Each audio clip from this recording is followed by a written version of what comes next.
sanadkan dhamaanaya ee 2023 haddaan maskaxaada mashquul yar geliyo fanaaniintee isleedahay ama dhanka fanka fanaaniintii ugu saameynta badnaa ee hal mar maskaxaada hal mar qaw ku soo dhahayo waxba isdaalin anaa ku wada fanaaniintii ugu saameynta badnaa ee adiga u kala codee fanaaniintaas ka leedahay aniga kaasaan wataa commentiga uu noogu codee xawaalada Transfer Galaxy waxay free ka dhigtay dhammaan lacagaha loo diro Premier Wallet iyadoo ku gaarsiinaysa daqiiqado gudahood waxaan indhaha laga dadan karin fanaaniinta dhanka raabka markii aan fiirino fanaanka Sharon Boy iyo waliba sidoo kale fanaanka Big Moha oo heesahooda sanadkan ay social media siiba dhankaas TikTok trended ay ahaayeen sida amal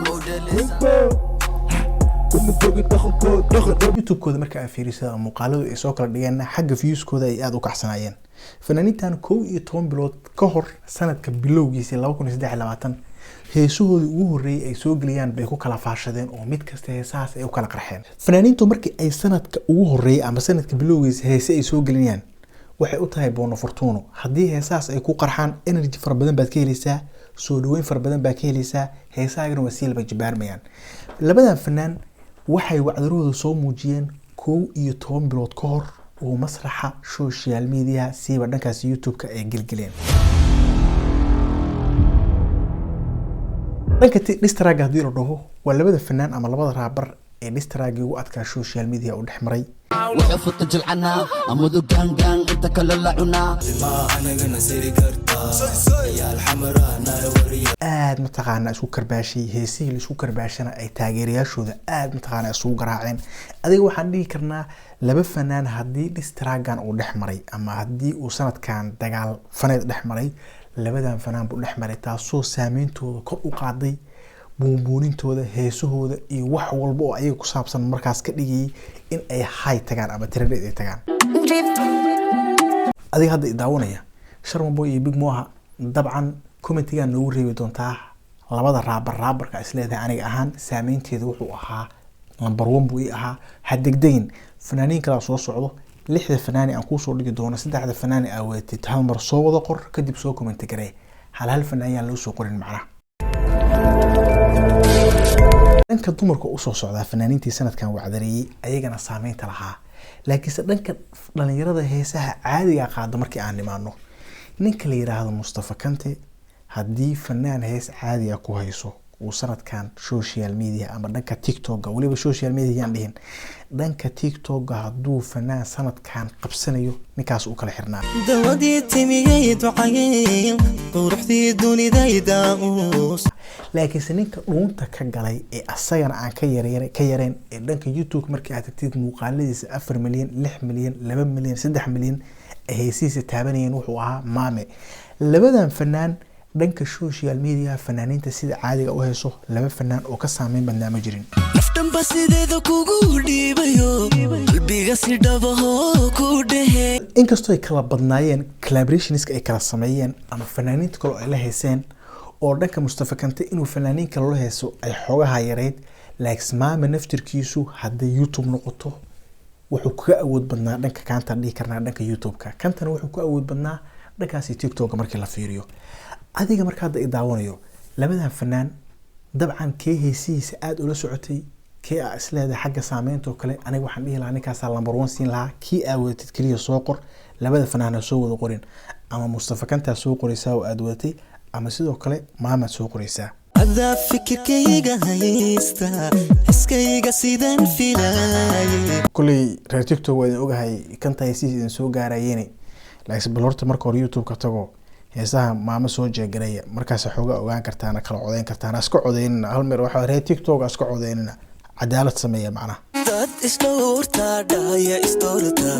ahdi dhaba dhigto isu dharta sidoo kale dhanka dumarka markii aan fiirino fanaanada Shaadiye Sharaf waxay ahayd fanaaniintii ugu saameynta badnaa sanadkan social media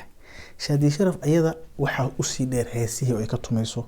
muuqaalada heesaha laga soo qabanayo muuqaaladii TikTok qabsanaya TikTok iyo si joogto heesaha trendedka ay isku sii duubayso xaalado fara badan oo isku tagtay ogeed mar walba ayada trendedka saarneed laba heesood ilaa 3 heesood ilaa 4 heesood oo mid walba 6 milyan 4 milyan 5 milyan taabanaysa muddo kooban way jireen oo ay sanadkan soo qaaday geesinimo adiga igu raxmo xasan bilowga sanadkan ilaa iyo haddeer waqti xaadirkan aan idinla hadlayo heesaheeda waa iska soo daba dhacayaan. TikTok ha dhihin, social medias kale ha dhihin, YouTube ha dhihin, saasay u taxan yihiin. taasoo mid walba 7 milyan 4 milyan 3 milyan 2 milyan ay wada taabanaysay.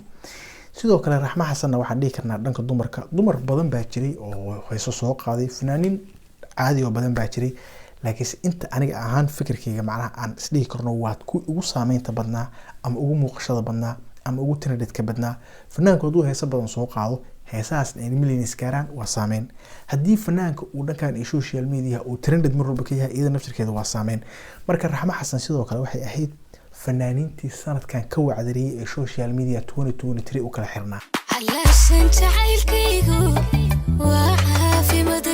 marka hadda adiga daawanaya Shaadi Sharaf iyo raxmo xasan markii aad fiirisid, maskaxdaada dib u celisid sanadkan 2023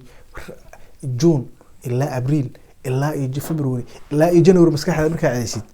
fanaanada isleedahay alla ilaahay aniga qoftaas aan u hayaa. saddexda fanaan lixda fanaan markaa idin soo dhigay Big Moha iyo Sharma Boy, Maame iyo waliba sidoo kale Mustafa Kante,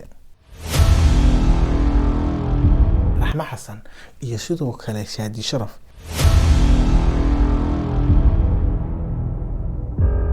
saddexda fanaan ee asleedahay alla ilaahay aniga saddexdaas fanaan baa aad iga gadnaayo aniga aan watay committee noogu reeb. fanaaniin kaloo fara badan way jireen, maadaama intaas 6 qof markii ka badan xoogaha ay adkaanayso in dhalinyarta codayaan. laakiin fanaaniin kaloo badan baa jiray wacdareeyay, heeso fara badan soo qaaday, laakiinse mar walba waa la kala saameyn badnaa. 6 fanaan hadday xagga saameyn social media, YouTube, TikTok, heesahooda qarxa, heesahooda dhalinyarta ay jeclaato, heesahooda challenge lagu sameeyo la isku duubo, 6 fanaan waxay ahayd fanaaniinta ugu sareeya ee mar walba heesahooda aadka loo tixgelinayay. waa tahay barnaamijkii maanta aan ku fiirinayay fanaaniintii ugu saameynta badnaa social media sanadkii 2023, 6daas fanaanay miiska saaran iyo waliba shacabka kala saari doono, kala codeyn doono. intaasaan kusoo gogoynaya barnaamijku qurux badan waa iga diyaar. adiguna comment qurux badan like, clip, subscribe. Ciao ciao.